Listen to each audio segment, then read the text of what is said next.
There are statutes of limitations for all personal injury cases, from the most minor car wreck through the most significant, like a birth injury case.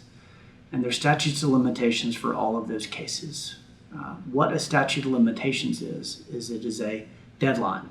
It's a time period imposed by the legislature and by statute. They vary from state to state. And so I'd like to talk to you about what the statute of limitations are in Georgia in birth injury cases. Birth injury cases have actually two components to them, two possible claims. And so here's the way I want you to think about it. The parents have a claim for all of the expenses of taking care of a damaged child, a child with a birth injury, brain injury, cerebral palsy, from the moment of birth through that child's 18th birthday. So just like parents of any child are financially responsible for them under the law, the parents of a child with special needs and medical needs and therapeutic needs and interventional needs, and a child who has been injured during the labor and delivery process, so the result of a birth injury, the parent has a claim, absent the child's claim, for all of those medical expenses from birth to 18. Now that claim is the parents, both biological parents, and that claim must be brought within 2 years. Now, it's not uncommon for families to get to us after that 2-year period of time.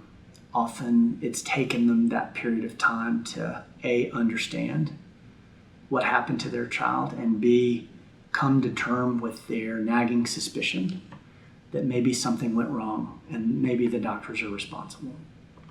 And so it is unfortunate that claim, the parent's claim for reimbursement of costs of raising that child and caring for that child, all of the child's medical needs from birth to 18, is limited at 2 years.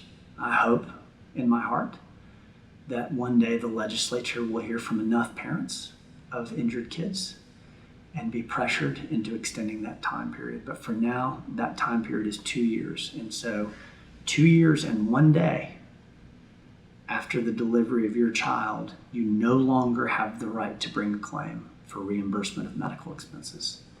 If it hasn't been brought, it's gone forever. There are some exceptions to that rule, although there are few, and essentially only if a fraud occurred. If the hospital or the doctors actively engaged in a fraud, it would have to be the hiding of records or the dumbing up of records, the fraudulent changing of records, something like that, something that dramatic, which happens but not very often, to extend that period of time. Now, there is a second claim, and so even parents who have missed that first 2-year window have another claim and another window, and that's a 7-year window. And so if you are within 7 years from the birth of your child, you still have the right to bring a claim for your child's injuries during delivery. That 7-year period of time covers a different claim than the parent's claim. It is the child's claim for the injury to them as a human being, for their pain and suffering. Not for the medical expenses from 0 to 18, but from the medical expenses from 18 through the rest of their life. So those 3 components can be brought within that 7-year period. The injury to the child, the economic value of what it's like to be injured, the consequence of that injury. If you could put a dollar value, and juries are asked to put a dollar value on the loss of function, the loss of brain activity, the loss of quality of life, the loss of the ability to meet intellectual and physical milestones, all of that will be valued economically. Number 2, the pain and suffering of the child. What physical suffering the child goes through and what emotional suffering they go through as a result of their injury.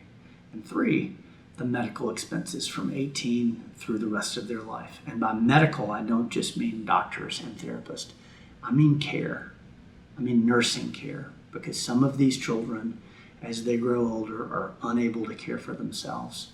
And they either have nursing care that comes into their home 12, 24 hours a day in some cases, or respite care or hospice care.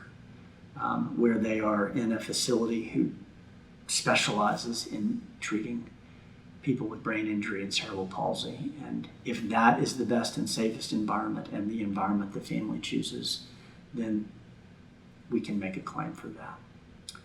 Those are the statutes of limitation in the state of Georgia. They vary from state to state. I urge you to contact an attorney immediately, just because those deadlines exist and they cannot be undone. And I can't tell you how many times people have come to me who have had profound injuries themselves, or where their child has profound injuries, and they have come to me outside the statute of limitations, and there is absolutely nothing I can do for them.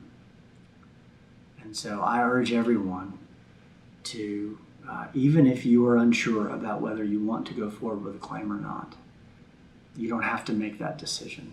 Just contact a lawyer and find out, if you decide to go forward, do you still have the right to? Often when I sit down with families, once they learn about these time limits, the next thing they tell me is, gosh, we would have contacted you a lot sooner if we had known that.